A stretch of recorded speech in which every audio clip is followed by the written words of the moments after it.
This is Ryan, the Nintendo reviewer, and I thought today I would actually go back and since we're in the dreadful summer drought of games, and most games right now are probably about Dora the Explorer, Teletubbies, you know, those type of grade A games. I'm just kidding. Yeah, all games right now suck pretty much, and so we're pretty much waiting. So I thought, a whole bunch of fans were like, "Oh my gosh, Ryan, you should review No More Heroes." So I was like, "Oh, what the heck? You know, it looks like an interesting game," and so I think I will. Now, first off, I gotta sum up this game in 3 famous words. What the fuck? This game, it's in a good way though. This game is the most wackiest, craziest game that a man create. I don't know what was in Suda51's head when he was making this game. He must have been high or something, but he must have done something right, because this game is actually pretty damn good. I'll start off talking about the story first. You're this anime freak guy named Travis Touchdown. This is a cool scene, watch this. Boom! Head's flying off right there, amazing. And he said fuckhead, in case you guys wanted to know that. I like this part too. Oh, you guys can't even hear it because the volume's down low. Oh well. So the story is extremely funny and it has lively characters, but it's about this dude named Travis Touchdown, and pretty much he is trying to get the top to be. There's 10 assassins above him, and he's ranked 11, and he's trying to get number 1. And you might be wondering, well, how does this dude get a freaking lightsaber? I mean, that's pretty amazing. So what happened is he met this chick in this bar, and she was like, "Hey, want to be an assassin?" And she's pretty bomb, so he was like, "Oh yeah, sure," and he bought a lightsaber. It's pretty much the story. And which is kind of a rip-off of something else that I know of. No, it's still amazing, and pretty much the whole story is amazing. The characters have great liveliness, I guess you could put that word. I mean, there's a guy who shoots a freaking beam from his nutsack. That has to be cool. That just makes this game 10 times cool. I mean, look at it. What game has you spew blood and coins? I mean, I know there's that old game, River City Ransom, for the NES that shoots coins, and that adds the word barf, which is pretty cool. I think this is the first game that actually can contest with that wackiness besides Killer 7. Moving on. First of all, story, gave an 8. Gameplay. This has an amazing fighting system, I gotta say. I love it how there's a random mechanic when you fight guys, and for some reason, it's like a little coin slot game, and for some reason, whenever you win, Travis has the urge to shout out the name of his favorite fruit pie, and then go into this mode where he looks like some dude from Dragon Ball Z, and runs around the room really quickly, and you're pretty much invincible. And the only sucky part is, you most of the time when you get it, all the guys in the rooms are gone, so which leaves you in the room pretty much chopping at air, thinking, oh, shit, all the guys are gone.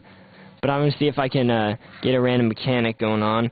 And the main thing about gameplay, though, that I kind of was a little bummed about was, I mean, the chores are pretty funny, because after each round of assassinations, you have to save up money to do another assassination for some reason, and I thought this was kind of weird, but apparently the game does too, because they kind of make fun of it the entire game. Oh, see? Oh, he didn't light up his hair. There's different ones. They're all random. I have no idea what this one has. It's a cherry, but everything's in its different mode. Oh, it slows down time. Still really cool. Slice! Boom! Oh my gosh, this game is addicting. Anyway, so yeah, the chores they're funny at first, but then they kind of bring down it after you have to do it like tons of times, because you have to students start raising more and more money, and I'm just like, oh, yeah. The main thing also that brought it down was the poor free world system. They kind of went to rip off Grand Theft Auto a little bit, but the but everywhere is pretty poor. I'll show you an example of that later. And all the houses are kind of bad, and it's just all kind of pretty fugly. And that was the one part that brought me down. So I gave that a 7.0. Graphics, on the other hand, I gave an 8 because, I mean, it has this really unique art style that I was like, whoa, I mean, it's I don't even know what to call it. It's halfway cel-shaded, halfway weird, but it's pretty amazing. Like I said, the only thing different is the buildings are a little bland, which is kind of like a, I love the blood. Blood looks freaking amazing. It's one of the best things in the game is the overly amount of blood. And so I give graphics an 8. Sound, I gave an 8 too, because they have really funny arcade sounds, because the whole game, like his brain or whatever's not real life, like his heart that you can see flashing in the corner, or his Wii remote lightsaber. Wait, gotta charge it. Yeah, use your imagination how I charged it right there. Anyway, all the different sounds are really cool. I mean, there's sounds in the Wii remote the entire time, and they even use it as a telephone really well, actually. And you can hear like tons of effects. I mean, let's see if I can. Here we go. I'll show you some effects.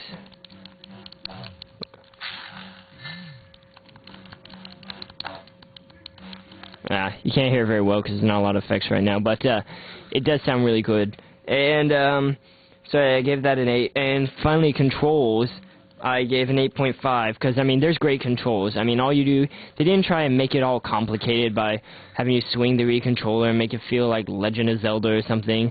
No offense on Legend of Zelda, great game. But you just press A and you can move the Wii remote up or down, like so, to be able to control if you want to raise a lightsaber high or low. See, I'll do it right here. Up or down, high or low. And that works really well, surprisingly. And another great effect, too, is that when you go to kill a guy, you just flick the remote the direction that you want to go, and that takes it to the killing scene. Now, let me show you a boss battle really quickly. Okay, so this is just an example of the boss battle. There's all these crazy moves you can do. I also forgot to talk about if you press B, you can do a wrestling move. Oh, crap. Oh, no. Yeah, this guy has a giant butcher's knife and tons of tattoos. Much like people in American society. Just kidding. Well, not really, though. See, this is a wrestling move. That actually works really well. You just flick the controller the way it says, and it brings them down, screaming for their mama. It's just an example. And so, really quickly, before I run out of time, I'm going to show you guys the open world and then finish up the review. Okay, so I'm roaming around the free world. As you can see, I mean, there's not a lot of people walking around this fake city, and not a lot of cars, which is somewhat good, because when you hit a car, for some reason it knocks you off your bike hard, even if you run into it full throttle. But if you hit a tree or a lamppost, you can ram right through it. And when you get down to the core of it, I mean, all the buildings are just pretty bland. I mean, it just looks like square boxes, especially from far away. I mean, it's just all kind of like ugly looking. And this is one of the main things that's brought it down. It's a very good game, though. No More Heroes is definitely a summer pickup, especially if you haven't picked it up already. This is the main reason why I didn't buy this, because I was just waiting. But this is definitely buy during the summer drought. So I give this game an 8.0 out of 10. Very good fighting mechanic and assassinations, delightful characters. Delightful. That's a funny name. More like, I'll call them colorful. And not so good overworld mechanics. So that's my review of No More Heroes. So go out there, have fun, and chop off some dude's head. Later. Oh, this is Ryan from NintendoRadio.com. Out.